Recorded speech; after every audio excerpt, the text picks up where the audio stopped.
Executive Director Leslie Lewin.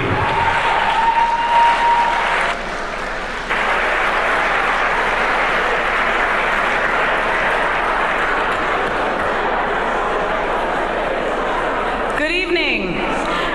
Welcome to Seeds of Peace's 20th anniversary dinner.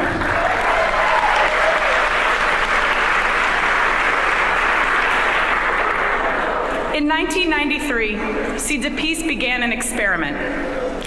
What if exceptional young people, those who stood the greatest chance of reaching positions of leadership and influence in their societies, had the chance to meet each other as teenagers? What if they could form lasting relationships across lines of conflict and build the skills necessary for peace building? Many of you in this room stood side by side with John and helped him launch that experiment. 20 years later, our seeds are exactly where the world needs them. They are increasingly reaching positions of influence and leadership, advising policymakers, starting companies and nonprofits, leading schools, and shaping the news media. They know how to talk to each other, and they know the issues. Our seeds are living and working in a changing world, in places like Cairo and Kabul, Jerusalem and Ramallah. And they are exhibiting remarkable courage in the face of conflicts that most of us can only follow through the headlines. They are uniquely positioned to lead real social and political change, and they give each and every one of us a reason to be hopeful.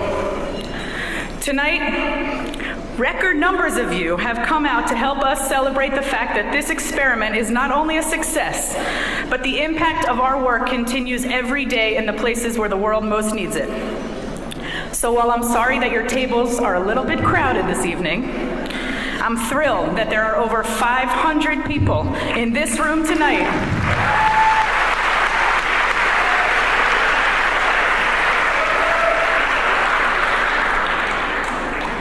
to help us celebrate John's vision. I hope you will be inspired by the impact of Seeds of Peace. And as you head home tonight, by 9:15, that's my promise, that you'll be able to state loud and clear that this was some fantastic experiment and share my deep pride in being a part of it. Tonight's program will take you on a journey, giving you real insight into our past, and I hope a glimpse of our future. You will hear directly from Seeds, Warda, Hashem, Tal, and Rahmi about the impact that Seeds of Peace has had on each one of them, and the impact that they in turn have had on each of their communities.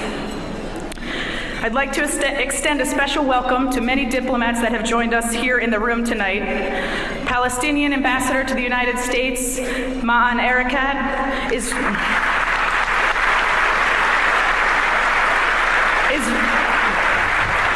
Israeli Consul General Ido Aharoni, Palestinian Ambassador to the United Nations, Riyad Mansour,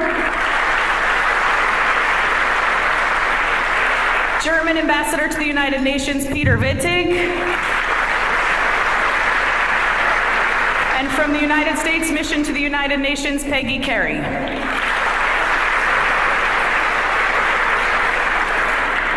And our huge thanks go out tonight to our event chairs, Lois Perelson Gross and Stuart Gross,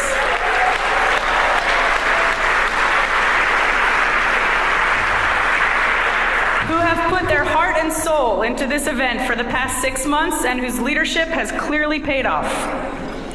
And lastly, I want to thank all of you. I'm honored to have in the room tonight so many people from Seeds of Peace's past.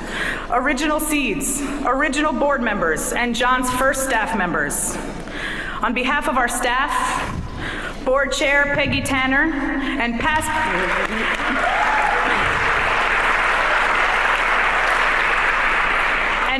board chairs who are here with us tonight, Fred Gould, Joe Gantz, and Richard Berman, thank you for believing in the work that we do.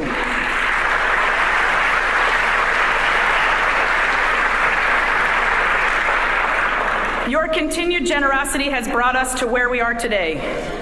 You have offered your expertise, your offices, your camps, your homes, your friendship, your frequent flyer miles, and love to all of our seeds around the world. These are the pieces of the puzzle that makes Seeds of Peace so strong, and for that, we are quite grateful. As many of you know, I have spent my entire 16-year career at Seeds of Peace as a camp counselor, as our camp director, and now as the executive director. I can tell you from firsthand experience that Seeds of Peace attracts some of the most remarkable people that this world has to offer. Not only in our seeds, but in our staff and our supporters as well. But don't take that from me. Take that from the brilliant and passionate individuals who will follow me up here this evening. It's only fitting that we begin tonight's program with Senator George Mitchell, a man who needs no introduction and embodies so much of what Seeds of Peace stands for. I'm honored to announce here tonight that Senator Mitchell has recently agreed to join Seeds of Peace's advisory board.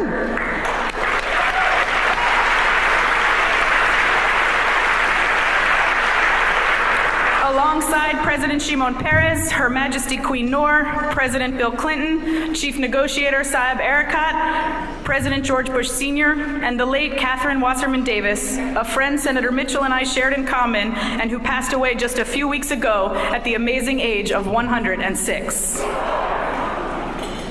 Senator Mitchell, you are a legendary peacemaker, diplomat, and humanitarian, and you provide countless moments of inspiration for our Seeds of Peace family. We are grateful to you not only for believing in the magic of the Maine woods, but for your commitment to dialogue and invaluable guidance you've provided Seeds of Peace over the years. Ladies and gentlemen, please join me in welcoming Senator George Mitchell.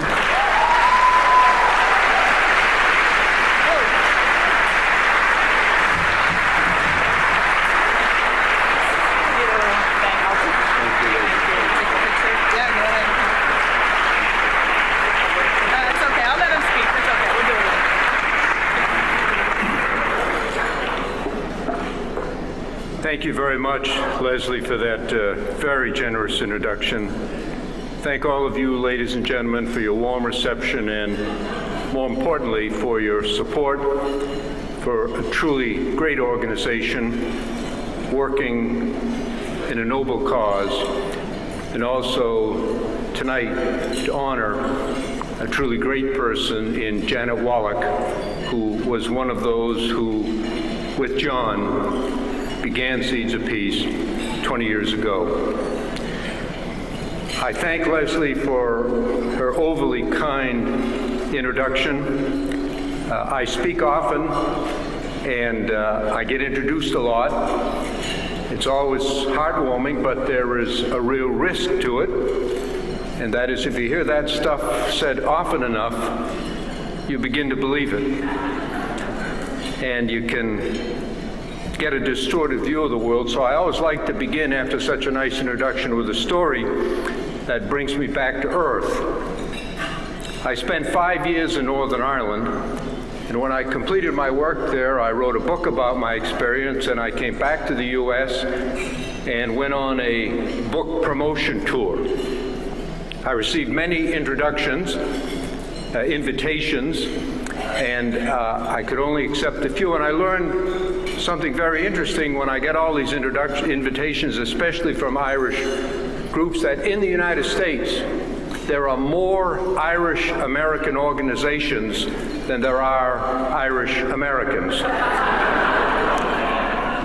And they all invited me to come. I went to many, but couldn't take them all. And as I traveled around the country, going from one Irish society to another, there developed an informal competition among my introducers as to who could give the longest, often most fantastic, frequently ridiculous introductions about events in my life of which I had previously been unaware. Instead of reacting properly with skepticism and urging them to tone it down, I reacted very badly by encouraging them. One guy took 35 minutes to introduce me, read off everything I'd ever done in my life, and when he finished, I told him, "You forgot the fact that I got the Science Award when I graduated from Waterville High School in Maine many years ago." said, you remember that the next time. By the time I got to the last stop, which was the Irish American Club of Stamford, Connecticut, my head was swollen. I was feeling very self-important. When I walked in the front door, the very first person I encountered was an elderly woman who rushed up to me, grabbed my hand, shook it vigorously, almost knocked me over, said, I'm so thrilled to meet you. She said, I don't live anywhere near here. I drove 3.5 hours just to come here to shake your hand, to tell you what a great man I think you are. You've done so much all around the world. And to ask you, please, would you sign my poster? She handed me what was the equivalent of a political poster, a big picture on it. I looked at it and I said, I'll be happy to sign your poster, but before I do, I think there's something I must tell you. She said, what is it? I said, I'm not Henry Kissinger. The picture on the poster was of Henry Kissinger. She was shocked. She said, you're not? She said, well, who are you anyway? And when I told her, she said, well, that's just terrible. She said, I drove 3.5 hours to shake the hand of a great man, Henry Kissinger, and all I've got is a nobody like you. I said, well, I'm sorry you feel so bad. I wish there's something I could do to make you feel better. She said, well, there is. I said, what is it? She leaned forward, our foreheads were touching, and she said in a conspiratorial whisper, nobody will ever know the difference.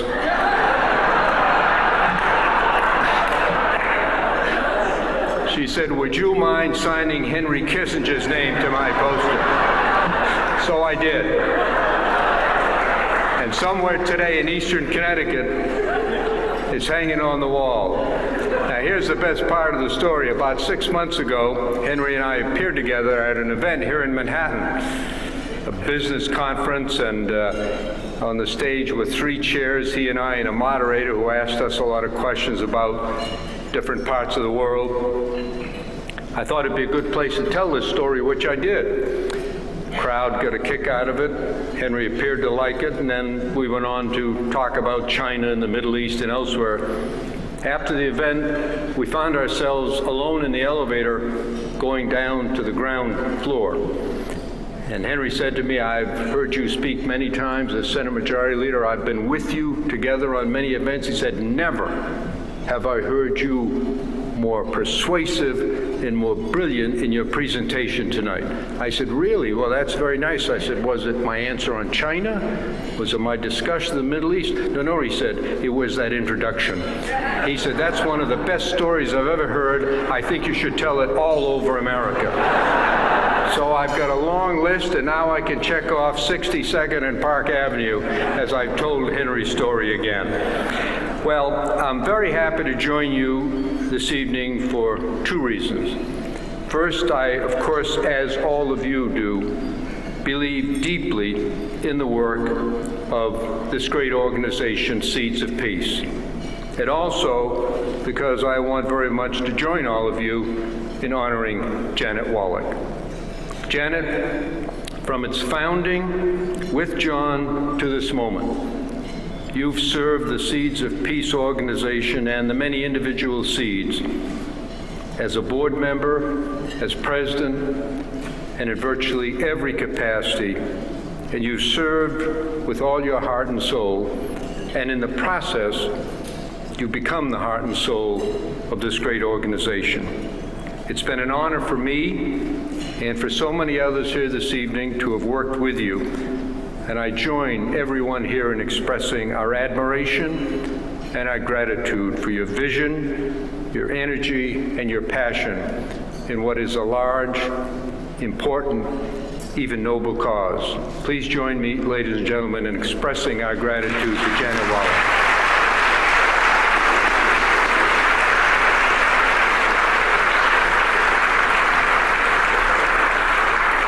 Now, as a native of Maine, I am especially pleased that this great organization does much of its work in the right place.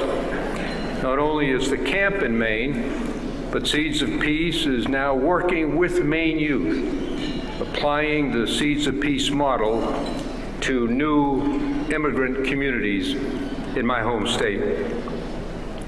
We're here tonight celebrating 20 years of this organization. And yet, the situation in the Middle East today is more complicated than ever, and pessimism is widespread. Although Northern Ireland and the Middle East are very different, some things are the same. Just a week before the Good Friday Agreement was reached in Northern Ireland, a widely noted public opinion poll revealed that 83% of the people of Northern Ireland believed that no peace agreement was possible. Only 7% thought it was, 10% had no response. 4 days later, a peace agreement was reached, and I'm pleased to say that, although imperfect, the peace has held to this day, 15 years later.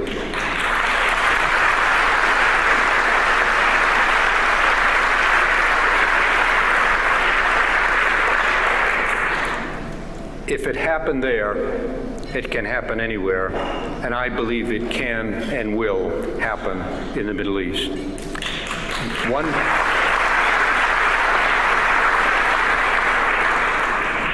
One reason it happened was that after many, many years of painful negotiation with little progress, at least in a small way, the men and women who conducted those negotiations, who had been fighting and killing each other for most of their lives, began to discover their common humanity. They began to see individuals sitting across the table, not stereotypes. And that's really, when you get down to it, what SEEDS does. It emphasizes and builds on what people have in common rather than on that which divides them. At a critical point in Northern Ireland, I was able to get leaders from both sides together, away from the pressures of their daily struggles, away from the pressures of the media, in private, secluded negotiations. On the first evening when we sat down to dinner, I told them that there were only 2 rules. They had to mix up their seating at the dinner, not the usual practice of all one side on one end and all of the others on the other, leaving the whole middle of the table to me, and that there could be no discussion of issues during dinners. That, I said, would be reserved for the negotiations. Well, they answered, if we can't talk about the issues, there's nothing else for us to talk about. But I insisted, yes, there is a lot to talk about. You can talk about your day jobs, about your children, about your hobbies, about your last family vacation. That led to an interesting exchange. I was seated next to David Trimble, then the leader of the largest unionist party, and someone across the table yelled, "Hey, David, I hear you're a big opera fan. Is that true?" He said, "Yes." He said, "When did you last go to the opera?" And he told them, and he said, "What did you see?" And he told them, and then one of the others yelled to me, "Senator Mitchell, you ever go to the opera?" I said, "Yes, in fact, I do." I said, "And as a matter of fact, I go the night before I come over here every time. I've been to Northern Ireland by then 100 times, and I said I have been to the opera every single time the night before I come over here to meet with you guys." They said, "Why is that?" I said, "Well, I want to get in the proper frame of mind to meet and talk with you." I said, "When I go to the opera, the one thing I know is that every single word, spoken or sung, will be exactly the same as it was the last time I saw the opera." I said, "I've seen La Boheme 12 times, and Rodolfo has not once ever uttered an impromptu word." And I said, "That puts me in the proper frame of mind to come see you guys, because I know I'm going to hear the same songs from you that I've been hearing all these years." Well,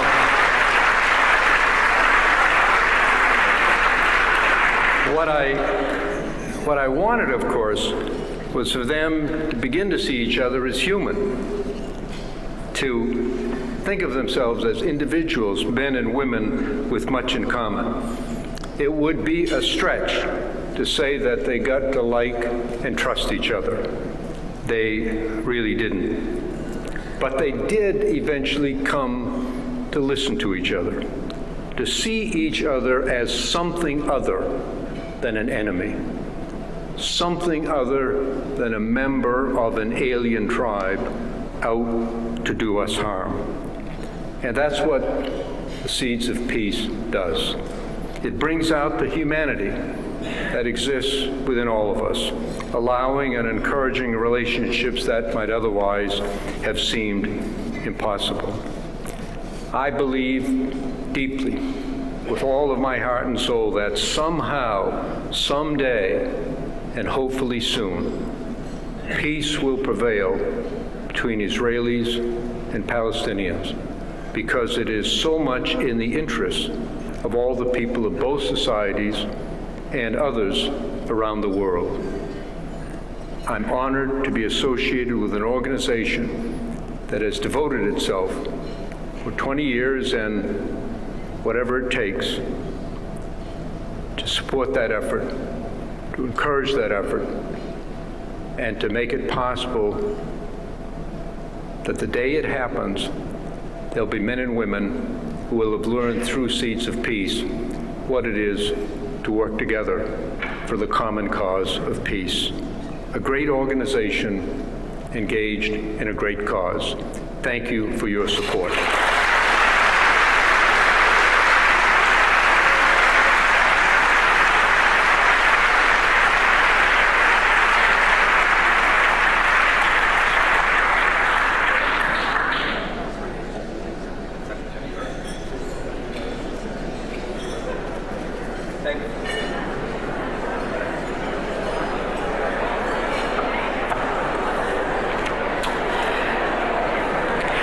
Thank you, Senator Mitchell. Tonight, we honor Janet Wallach for her leadership of this organization in a variety of capacities. As John's partner, as our president, as a board member and friend, Janet continues to inspire our Seeds of Peace family with her commitment and passion. A few weeks ago, I had the honor of attending a book party for Janet, given by Ambassador Wittig and his wife, Huberta. I listened intently as Janet explored the themes of her books, each one bringing to light the story of a woman in history that needed to be told. And each one, from Hetty Green to Gertrude Bell to Coco Chanel, celebrating the remarkable contributions of each of these women. Tonight, we want to recognize you for your remarkable contributions, Janet. Over the past 20 years, you have been both behind the scenes and on the front lines, guiding our Seeds, staff, and supporters at every step. Your ability to combine wisdom with grace, passion with pride, has played a pivotal role in enabling Seeds of Peace to reach this moment, and for that we will always be grateful. Janet, I have known you since my first days as a counselor in Maine and had the privilege of working with you and for you. I'm honored to be presenting this award to you tonight on behalf of Seeds around the globe.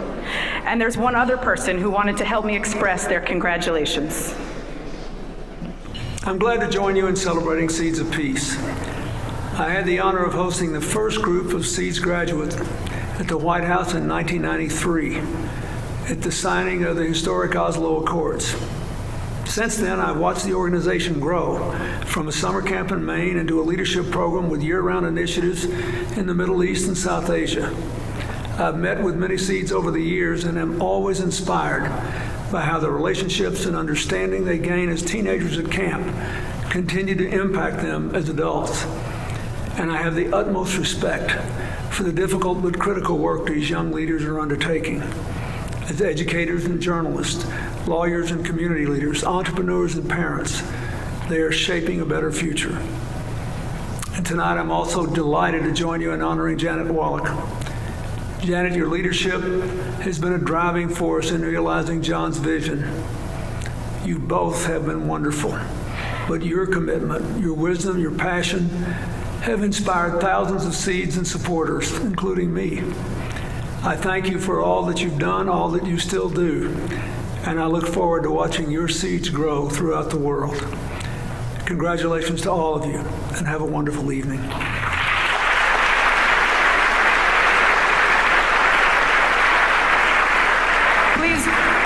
Please join me in welcoming tonight's honoree, Janet Wallach.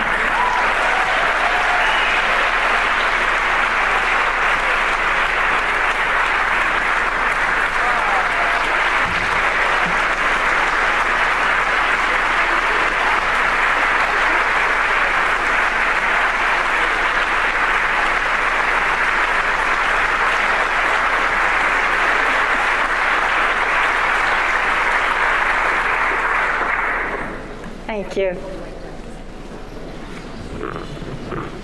Senator Mitchell, distinguished diplomats, and all of you who are here tonight, I am deeply, deeply honored. But this is a night to celebrate John's vision and the 20 years of hard work to carry it out. It's a night to applaud the dedication of Bobby Gottschalk and Tim Wilson, the leadership of Leslie Lewin, the passion of our staff, the commitment of our board, the courage of our seeds, and the generosity of you, our supporters. In 1993, John, the son of Holocaust survivors, announced after the first World Trade Center bombing that he would try to break the cycle of violence that had invaded our shores. He would bring together young people from the Middle East to a camp in Maine and let them see that the enemy has a face. I listened to him, I smiled, I shook my head. It wasn't only that as a kid, John never liked camp, but that it was that his optimism had really gone over the top this time. But John was a journalist who had covered many conflicts, and he understood the need to give the next generation the tools for building peace. He understood that governments sign treaties, people make peace. His simple message, the enemy is a human being, just like you and me, captured the imagination of Arab and Israeli leaders who were willing to take the risk to send youngsters from their region to a camp in the woods of Maine. Not only that, they sent their own children to Seeds of Peace. Indeed, just a few of those who have done so. The Palestinian president, Mahmoud Abbas, the chief negotiator, Saeb Erekat, the former Prime Minister, Salam Fayyad, the Egyptian former Foreign Minister, Amr Moussa, the Israeli Prime Minister's spokesman, Mark Regev, the former Army spokesman of Israel and director of Channel 2, Nachman Shai, the director of the Israel Museum, James Snyder, and here in the U.S., diplomats Jock Covey, Aaron Miller, Frank Wisner, journalists Tom Friedman, David Remnick, and Esther Fine, and Congressman Robert Wexler, and international business and social entrepreneur leaders in Saudi Arabia, Lubna Olayan, in the UK, Sir Ronald Cohen. It isn't, though, just the offspring of the influential and the rich who come.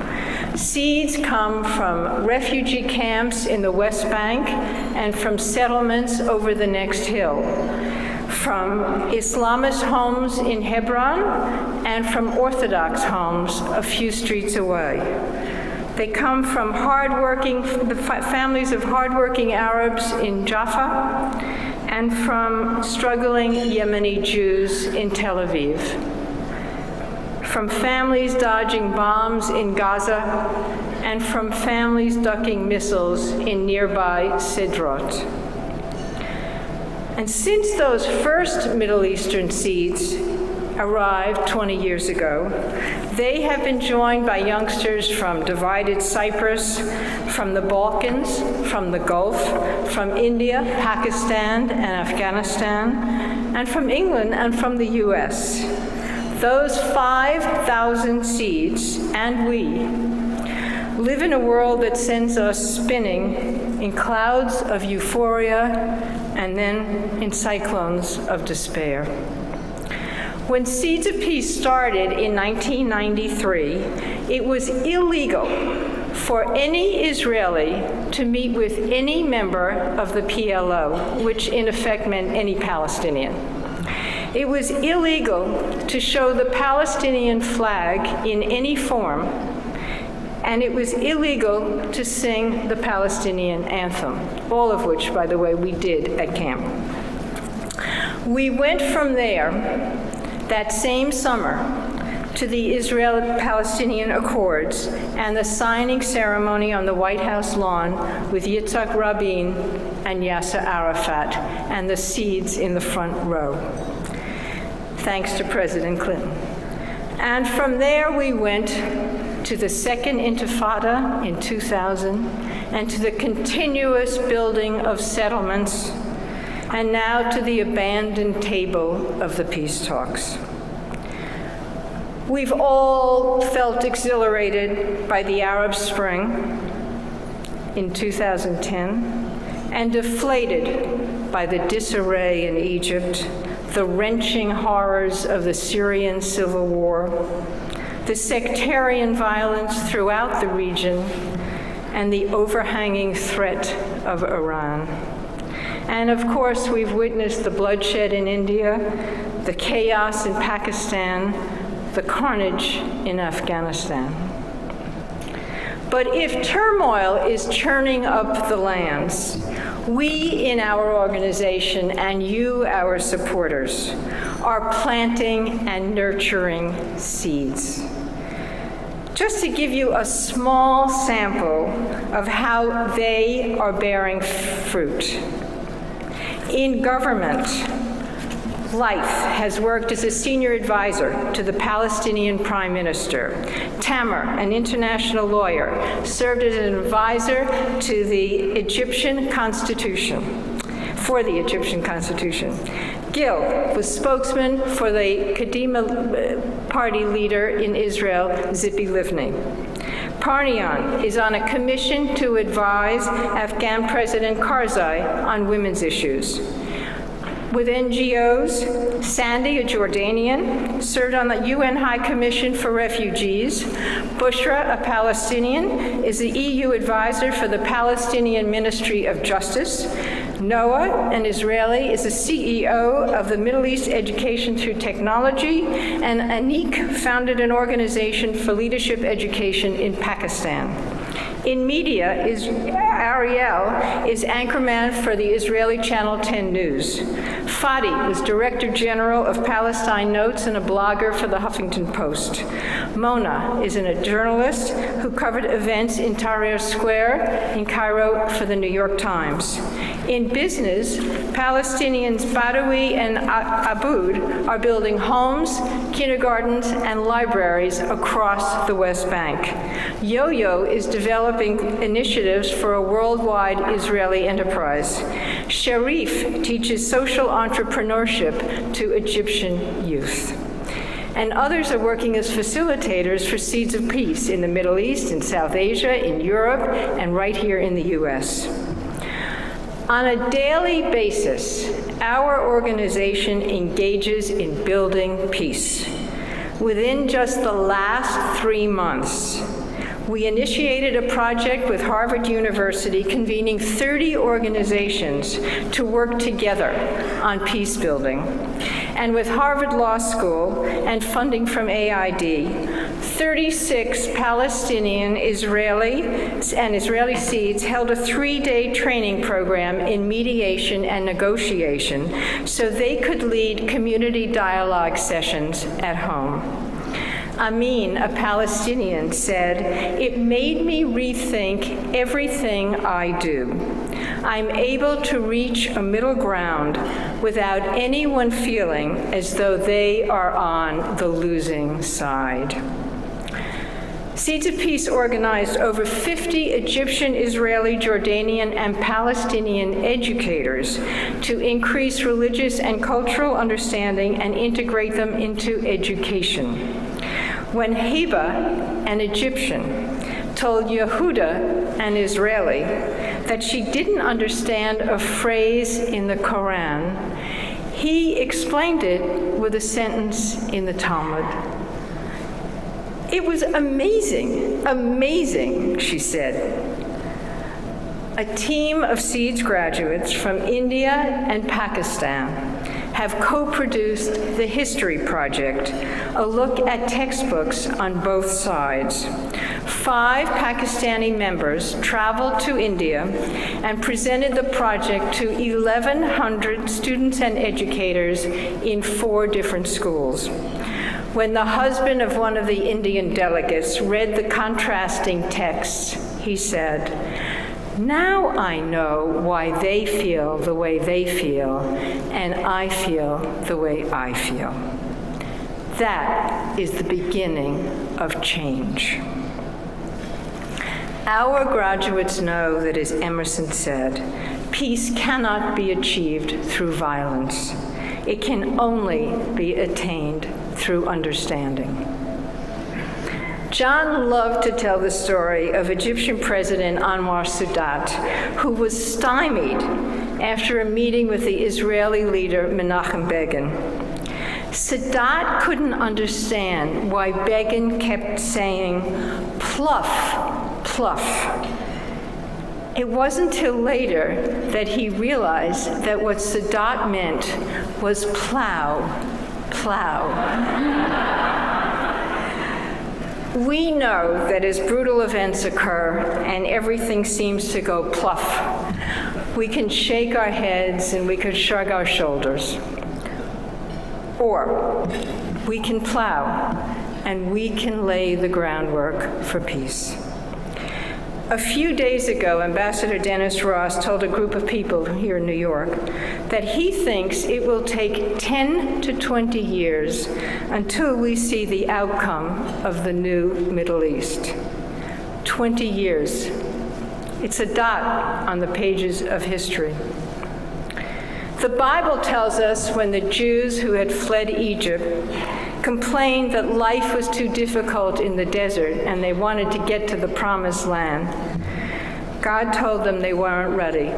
No. They would have to stay in the desert for 40 years. 40 years. 2 generations. It would take 2 generations to develop a free, independent-minded people who could establish a new society. 2 generations of seeds, 2 generations of new thinking will validate John's optimism.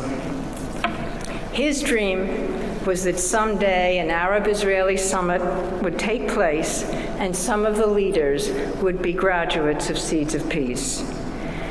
As I reflect on the achievements of our seeds over the past 20 years, I'm certain that John was right. Even more than that, as we look forward, we can see that whether in summit talks or seaside chats, high-powered or low-keyed, in large groups or small, global or local, that government leaders, media figures, educators, business leaders, technology innovators, Arabs and Israelis, Indians and Pakistanis, whites and blacks, religious and secular, will meet with dignity and they will reason with respect. They will see the world not through their fathers' and forefathers' hostile eyes, but with the vision of tolerance, trust, and understanding that they gain from being part of Seeds of Peace. I have a dream, said Martin Luther King. John had a dream. We all must dream. So dream with me, and together we can create a changed and more peaceful reality, and we'll all sleep better at night. Thank you.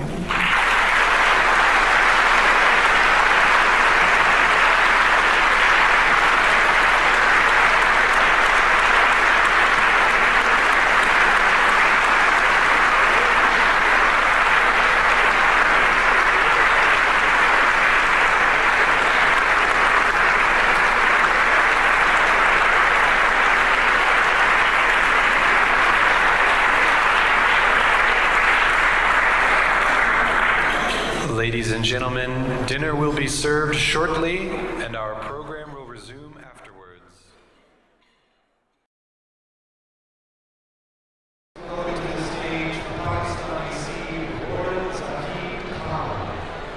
Good evening, ladies and gentlemen.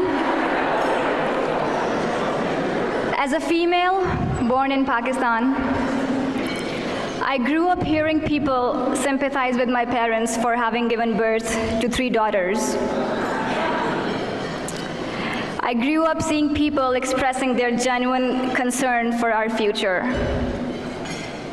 As much as my parents tried to make me think otherwise by showering me with their unconditional love and supporting me throughout, the society made me believe that I was indeed unlucky for my parents,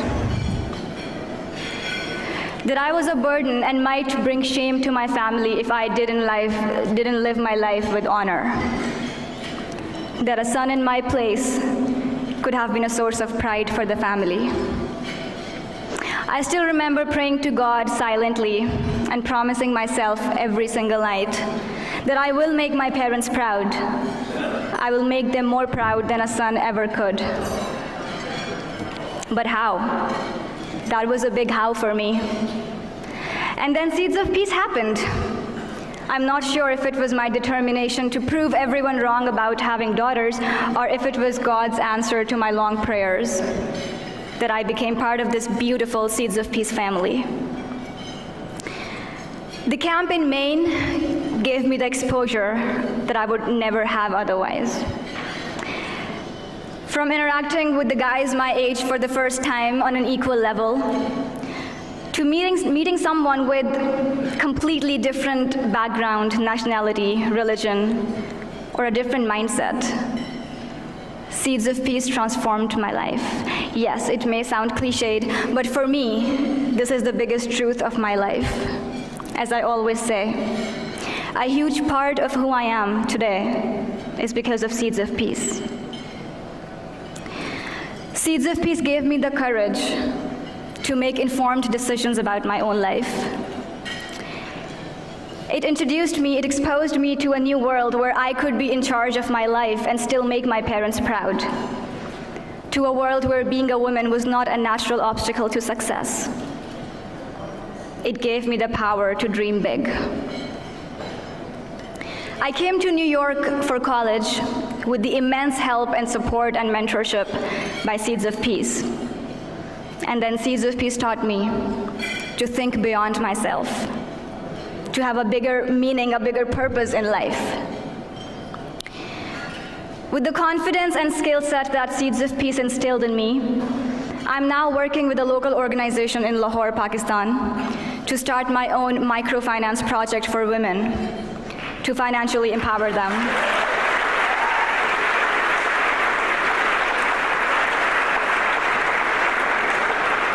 Last year, I gave out the first round of loans to finance small businesses run by women. I believe that being financially empowered is the key to women empowerment in general. A huge reason why a woman in my country has to put up with injustices is because the tyrant is feeding them. They can either choose to put up with that injustice or die of hunger. A financially empowered woman has more self-esteem. She has more courage to speak up. She has the power to change herself, her future, her family, her society, this world. She can create the conditions necessary for peace at home and with our neighbors. A woman can make a big difference in the world. Seeds of Peace has given girls like me a reason for our parents to be proud of. and it's people like you who have made a difference in my life by supporting this organization. My story is not just one story. It's a story of thousands of seeds who are making a difference around the world. It's a story that has changed the course of many lives. Tonight, you will hear the stories from 3 seeds, my 3 fellow seeds, Hashim, Tal, and Muhammad. Each represents a different phase in the Seeds of Peace program. Hashim, a Palestinian seed, now a high school student, is the youngest seed here, having gone to camp in 2010. So ladies and gentlemen, Hashim.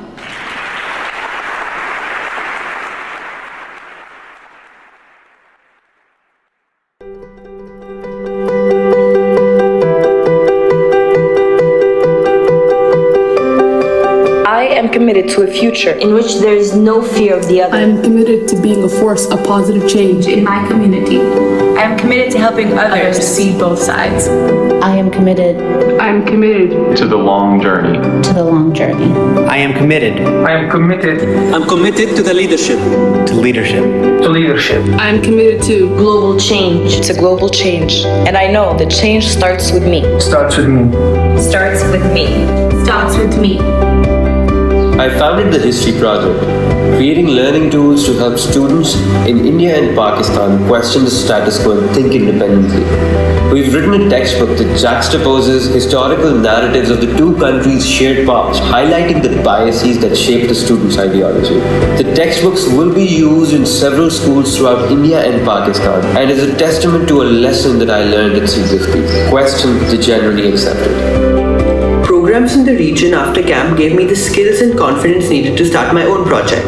I founded Amne Samne, meaning face to face, that connects Indian and Pakistani students by finding the common ground between them. We used the social media to create a virtual program of dialogue and sharing that allows students from both sides to challenge the stereotypes. Changing people's ingrained attitudes, perspectives, and beliefs is a very difficult task. It takes time and effort, but at Seeds of Peace I learned that it's not impossible. What I found most interesting about Seeds of Peace is not necessarily what it taught me about the other, but what it helped me understand about myself. Looking back, it's part of a personal journey to discover what I stand for and to write my own narrative. I think the greatest challenge to understanding the other is our wanting to remain the same, our instinctive aversion to change. In that way, journalism has been for me a way to challenge my own perceptions about all things, including conflict, religion, politics, identity, and humanity. At camp, I discovered the potential and passion I had to positively change my life and the life of those around me. This led me to a different career and academic path than I had originally envisioned. I'm back in Afghanistan, leading capacity building, trainings in conflict resolution and effective communication, hoping to contribute towards the development and stabilization of my country. I know that I'm putting to good use both my formal education and my experience at Seeds of Peace. Seed of Peace gave me the opportunity to expand my horizons and strengthen my faith in peaceful education in the Palestinian community. As an educator in Gaza, my responsibility is to share the value of dialogue and communication with fellow educators and students. Through classes, workshops, and service, I am helping my nation create a positive atmosphere in which to live and prosper. Camp was a process that not only opened me up to all there was to learn about the Arab-Israeli conflict, but also gave me a chance to develop my own voice. No longer shy and insecure, I realized the ability I had to make an actual impact on my society. Today I'm privileged to be on the programming staff in Israel, leading activities for Seeds fresh out of camp, based at home in the reality of our lives and in the conflict we live in. The Seeds family is a hard one to get away from. I'm continually inspired by the younger generations of Seeds I work with. Since 1993, Seeds of Peace has been inspiring new generations to believe in, commit to, and contribute to change. The relationships that we've built on the ground convince us that we can never give up. It is a long, difficult process, but we maintain our commitment to embrace this critical task. Critical task. Critical task. Critical test. Your support will help us grow into leaders. For peace. For peace. For peace. For peace.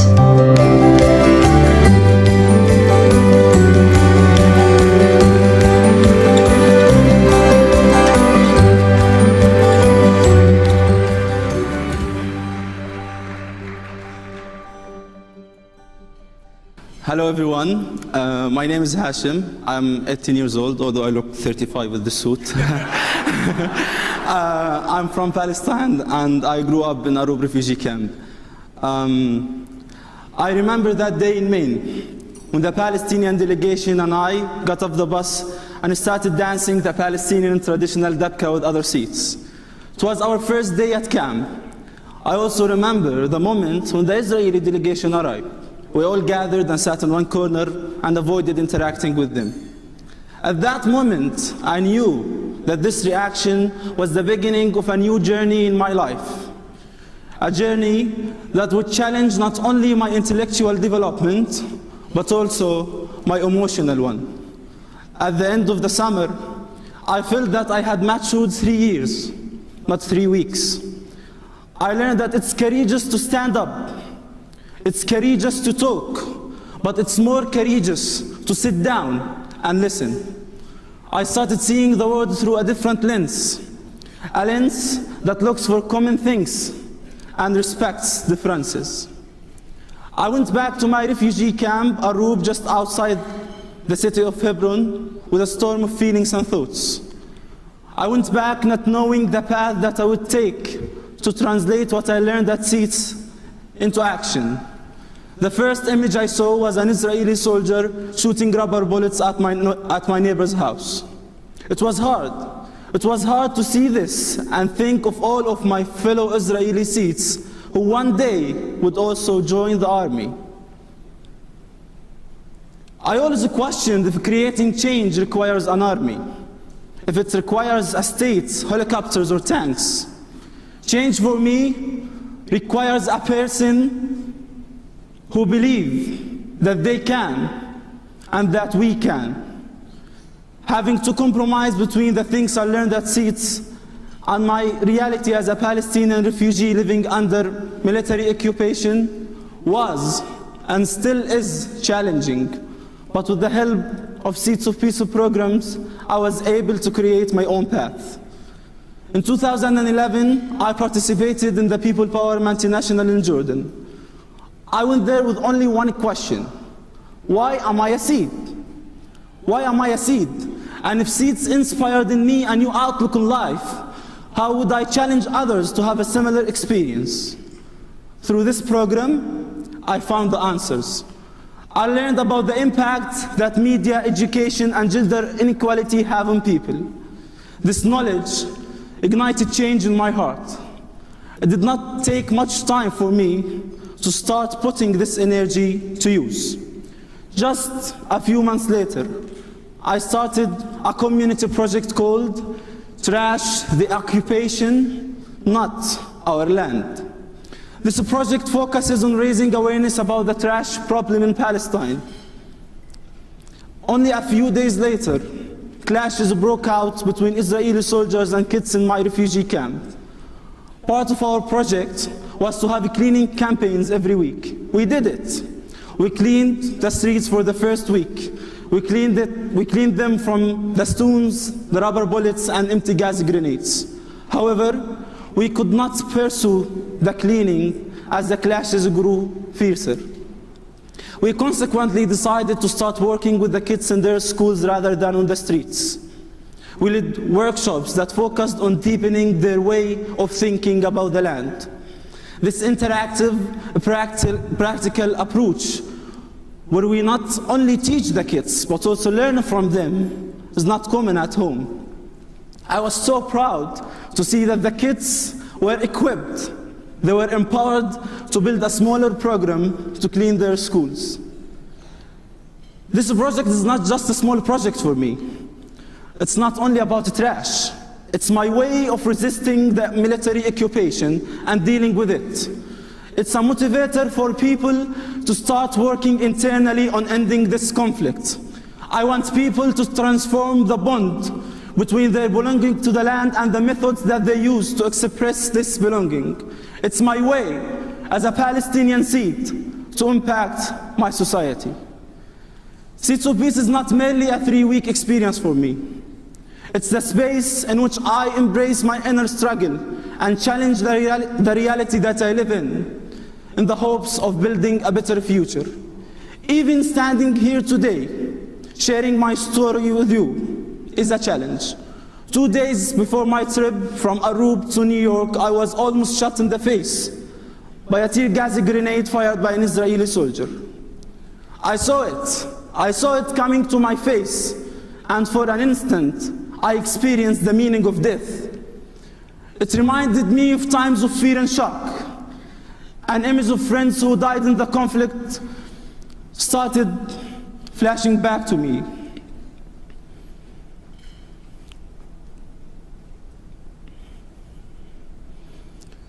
I was lucky to have my cousin there to push me away from it. However, more than 800 others in my refugee camp were not lucky enough to avoid injury over the last 3 months. 18 of them have been injured in front of my eyes. It's these moments of violence that make me question my role and path as a Palestinian seed. That even make me question my vision for the future. For me, being a seed is about asking these difficult questions and embracing the struggle that comes with them. Because embracing this struggle is the first step towards creating the change. I don't want my children to have the same childhood that I had. I don't want my children to have the same childhood that I had. I don't want them to breathe the tear gas as if it were oxygen. I don't want them to get used to the sound of shooting. I want them to live in peace and safety. I want them to have their freedom and enhance it by respecting the freedom of others. Seeds of Peace empowers me to be the leader that I want to be. It inspires me to travel into the unknown for the sake of a conflict whose future is unknown, but one I know can and will be better. I have the will, I have the tools, I have the belief, and I have my own path. Thank you.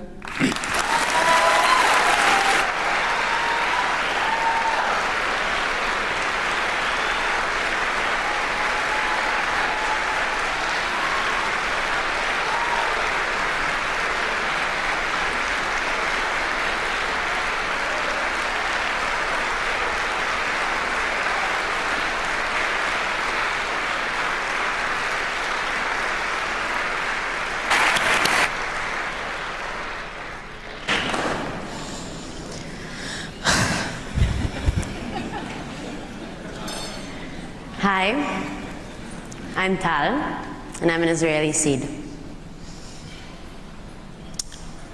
The first time I held a gun was on March 23rd, 2006.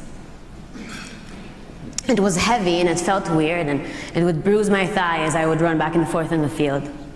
Now, this is a few days after I enlisted, and I remember laying down in bed with this piece of metal underneath my mattress thinking, am I okay with this?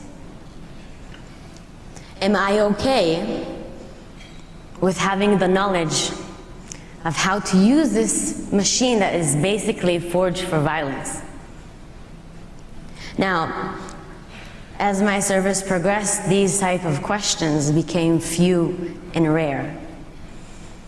After becoming an officer, I remember specifically this one Wednesday morning.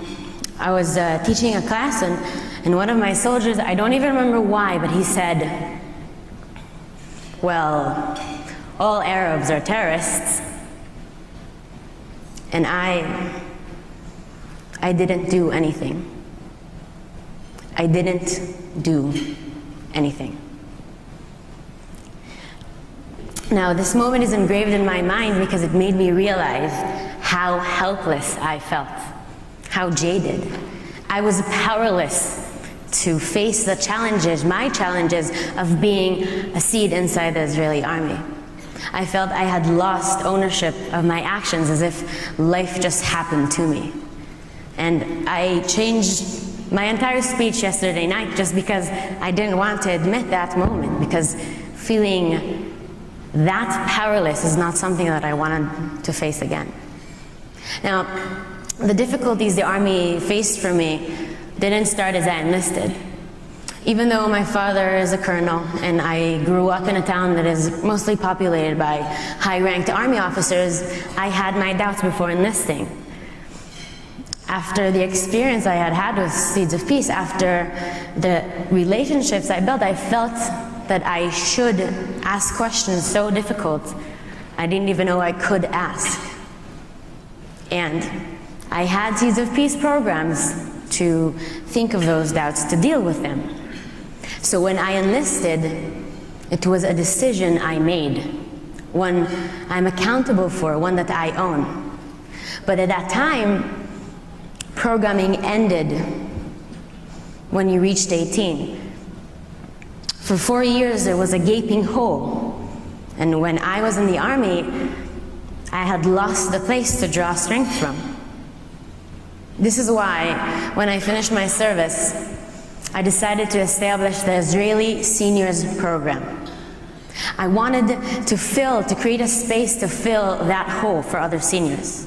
What I found is that most of them need the safety of Seeds of Peace to be a better version of themselves.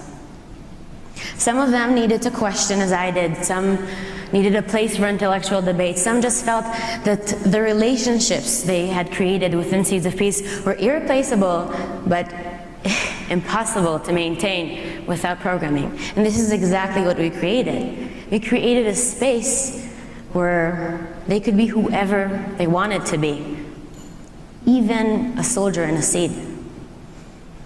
Now, we received amazing support from the organization.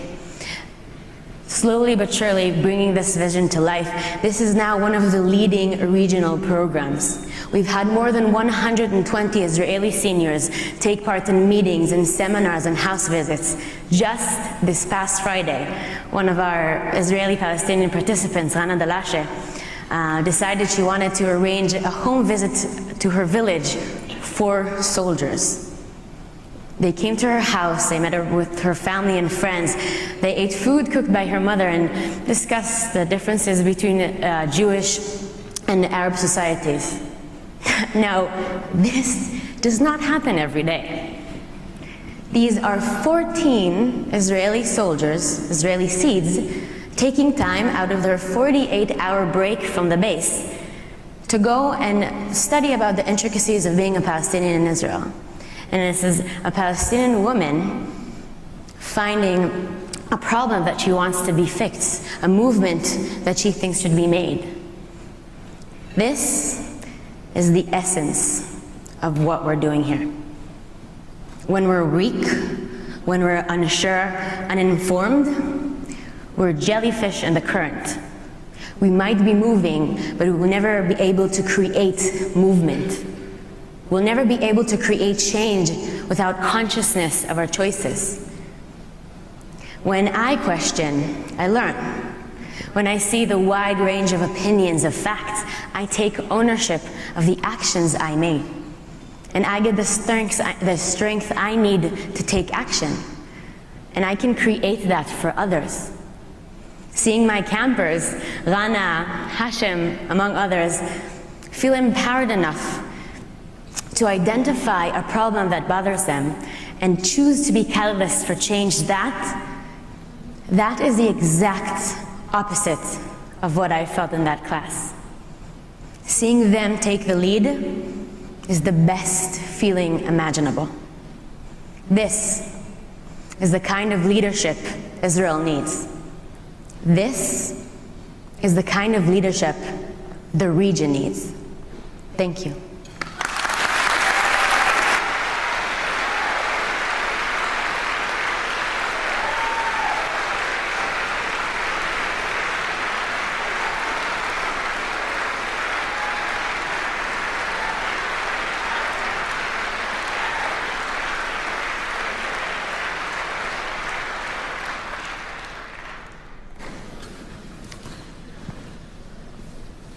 Good evening. My name is Mohammed, and I'm an Egyptian Seeds of Peace graduate. I went to camp in the summer of 1994, and just to say the least, it was an incredibly remarkable and wonderful experience that came to shape the person that I am today. I'm not sure if you're aware about the camp and camp experience, so I thought I'd start off by sharing with you some of the highlights of my own personal experience at camp 20 years ago. Like all Egyptians who go to camp, this is the first time we put faces, real, human, young faces to a conflict that we grew up learning and reading about and studying in textbooks. Needless to say, the first couple of days, if not weeks, were extremely emotional, extremely overwhelming, and extremely confusing. For suddenly, all of the narratives that I was being spoon-fed in schools, all of the rhetoric that formed the mainstream of my society was being challenged and were shattering right in front of me. Positively, after days and by the end of camp, this confusion and this perplexity was transformed into an understanding of a different way of looking at a conflict, an understanding of a different angle of looking at these people.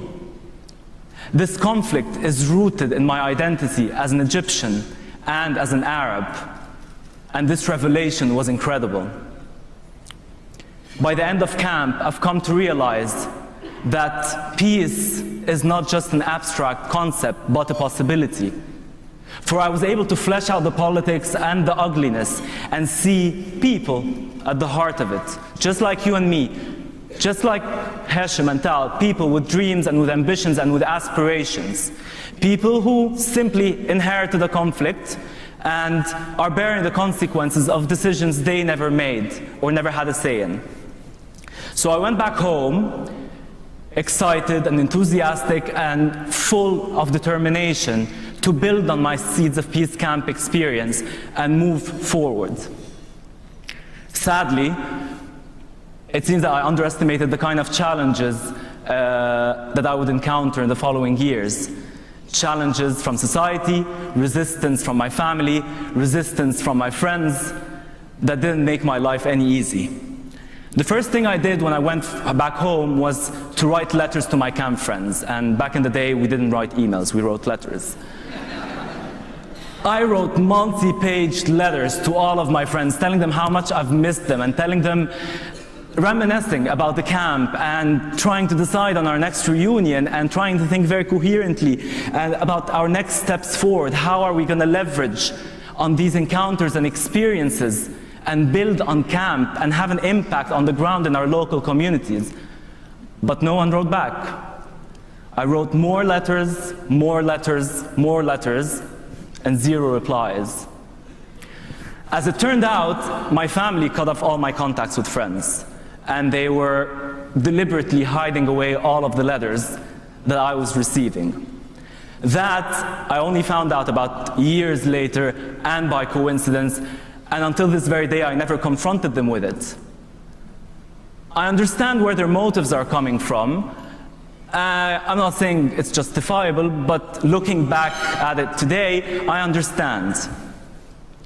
Reality though, I was a 14-year-old boy. I wasn't able to connect to my friends. Seeds of Peace was a young organization in 1994 and didn't have a fraction of the programs it had today. So I didn't have the support or the reach to connect or to share my ideas or to bounce my ideas off anyone. So as time went by, I moved on with my own life, and I've lived a comfortable life. I was successful, and I've progressed professionally, and I've made significant headways in my career as a banker in the financial industry. To my friends, I've always been a star and a workaholic, and to my family, I was an achiever, and I was on the right track to getting to places. But something deep inside me always felt wrong, and something always felt missing. For, again, going back to my camp experience, not only did it give me an understanding and open up my eyes to things that I never imagined, it gave me a responsibility that my adult choices were increasingly not living up to, and a responsibility that time was unable to fade or make me forget about. So after much thought process and significant amount of time during which I've intellectually and personally matured, I came back to Seeds of Peace in 2013, and now I'm leading their graduate programs. Despite the challenges,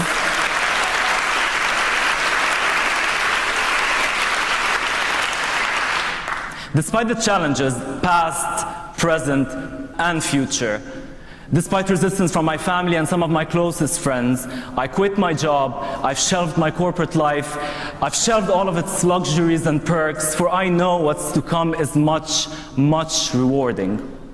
What unites me with Seeds of Peace and my fellow graduates are core values. What unites us are aspirations to a better future, not just an understanding of a conflict, but a firm commitment to transform it and turn it around, to create change and impact on the ground. We're all different individuals, and we come from different backgrounds, and we all face different sets of challenges.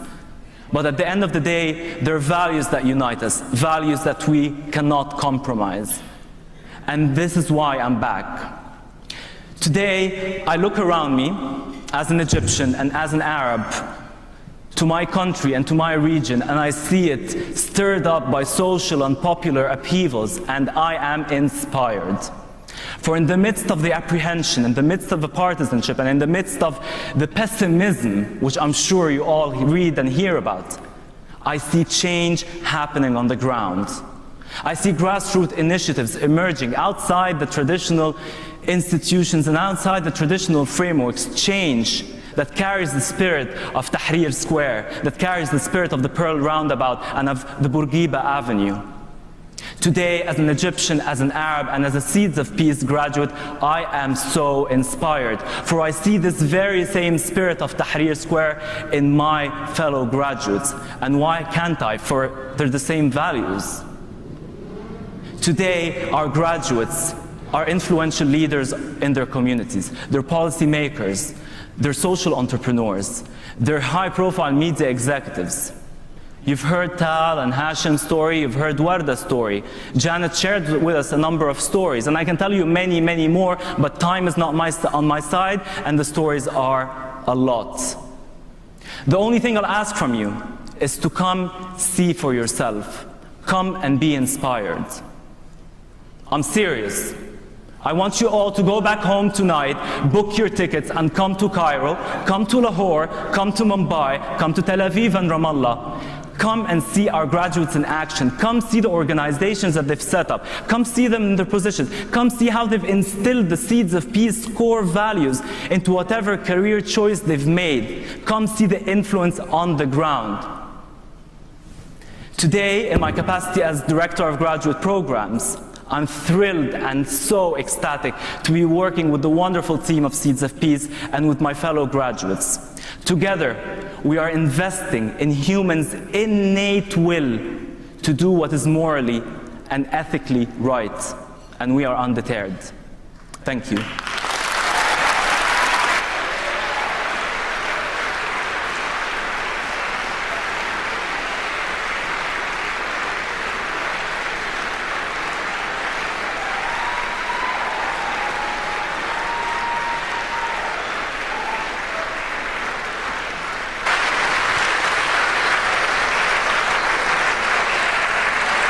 Please welcome Seeds of Peace board member Matt Corey.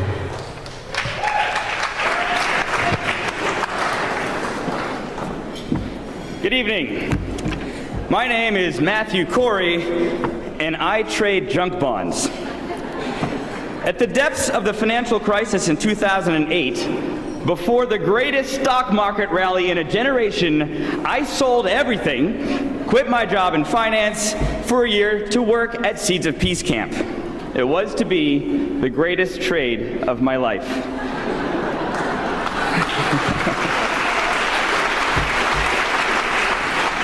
The sights, sounds, and energy of my camp counselor experience that summer have stayed with me, and none more visceral than the day we put the campers on the bus and sent them home. I felt like physically part of me had been ripped away. And so with the zeal of a convert, I have spent the last 4 years learning everything I could possibly learn about this organization. I followed my campers home to Israel and the West Bank and watched them engage with family and friends. I chased down those who stopped coming to programs to ask them why. I've read statistical analyses, PhD dissertations, and impact assessments. I joined the board. I run our London community of nearly 1,000 supporters. And most importantly, I've gotten to know our graduates, their stories, and their struggles, and through all of that, I've come to 3 conclusions.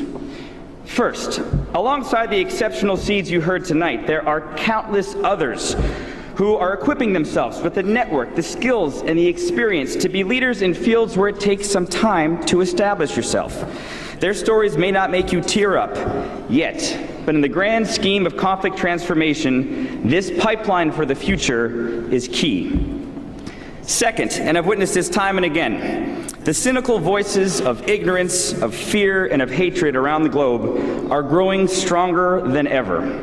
And just as we ask our campers to counteract these voices, they need us to support them with our voices and with our action. We need to bolster our support system that promotes our values of engagement with the other, of education based on experience, and of empathy. So my third conclusion should be clear. Seeds of Peace needs scale. We send 300 campers each year, but have room for 400. We run programs for 3 years after camp, but hardly any for undergraduates. Our eldest graduates are making the most headlines, but we don't bring them together each year to network, to learn from established leaders, and to engage in joint initiatives. This growth is the future of Seeds of Peace.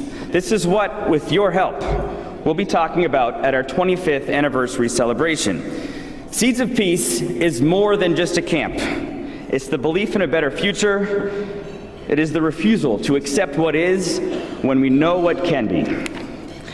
In 1993, when Seeds of Peace began, it would be 1 full year before people started using the internet. Think about that. And just as our daily lives have been transformed, in the last 20 years, we've seen the end of apartheid in South Africa, the Good Friday Agreement in Northern Ireland, and in this country, we've elected our first African-American president. All milestone events that 20 years beforehand would have seemed impossible. Now, since I can't shake the camp counselor in me, we're going to end with a little activity on this theme. Based on the words of Nelson Mandela, who said, "It always seems impossible until it's done." With that in mind, on your tables you'll see some pledge cards and some pens. I want everyone to do the first part of this exercise. So everyone grab 1 pen in your hand and 1 pledge card. And for now, I want the front, which is the photo, put your pledge cards down so you can see the fantastic photo with the seeds there. We spent much of tonight looking back 20 years, and now it's time for all of us to look forward, to dream like Janet talked about. On the front of this, I want you to write the following words. In 20 years, I hope for a world where, and I want you to finish that sentence. And take a moment. I think we're all here tonight for lots of different reasons. Think about why you're here. Process a bit. Make it personal. Think about what you want to see. I'll tell you mine. I lived in London last summer during the Olympics, and it made me dream of an Olympic Games that would be hosted jointly by Israelis and Palestinians. Sound impossible? I don't think so. Now, particularly for those of you who are here as guests and have not yet pledged your support, I invite you to... Sorry, excuse me. You have a mattress? A mattress? A match? 5? Oh, wow. Okay, wow. This is amazing. Ladies and gentlemen, I have 2 pieces of news for you this evening. First, this is unbelievable. A small group of our historical supporters on the occasion of our 20th anniversary have generously offered to match dollar for dollar all contributions made right now. So everyone in this room should consider this. Should consider this an opportunity to amplify your giving. Every dollar tonight will be matched. And second, since these days we do have the internet, please feel free to pull out your phones or your Blackberries, and you can simply email us your pledge at the following address, give@seedsofpeace.org. If you don't feel like filling it out, pull out your phones right now and just send an email with your pledge and with your wish. So everyone, take a moment. Hopefully you've all written a wish or a dream. And I want you to reflect on that. Reflect on your hope for the future. Consider what its value is to you and to your children and to your grandchildren, and make your gift. On behalf of the Board of Directors and all of our 5,000 Seeds of Peace working hard around the globe, I want to thank all of you on this very special evening. Thank you.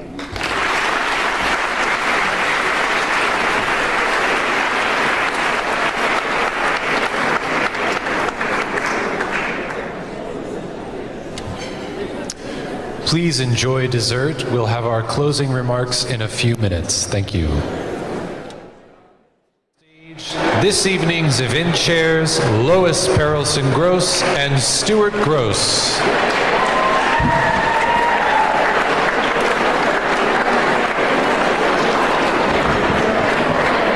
Thank you, everybody. I know we're way past our 9:15 deadline, and for us to try to say something profound after what you've heard from these extraordinary young people, after what you've heard from George Mitchell and Janet Wallach, would be a terrible mistake. So we're just going to say thank you for being here. Thank you for your support. We have a terrific video that the Seeds have made that we'd like to share with you, and we hope you all enjoyed dessert and that you've had a terrific evening. So thank you very, very much.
building bridges between your side and mine. I was frightened by this great divide, but you taught me to never run and hide. Your story changed me, that was just the start. Communication opened up my heart. Roots were deep for you and me. The tallest tree was once a sea.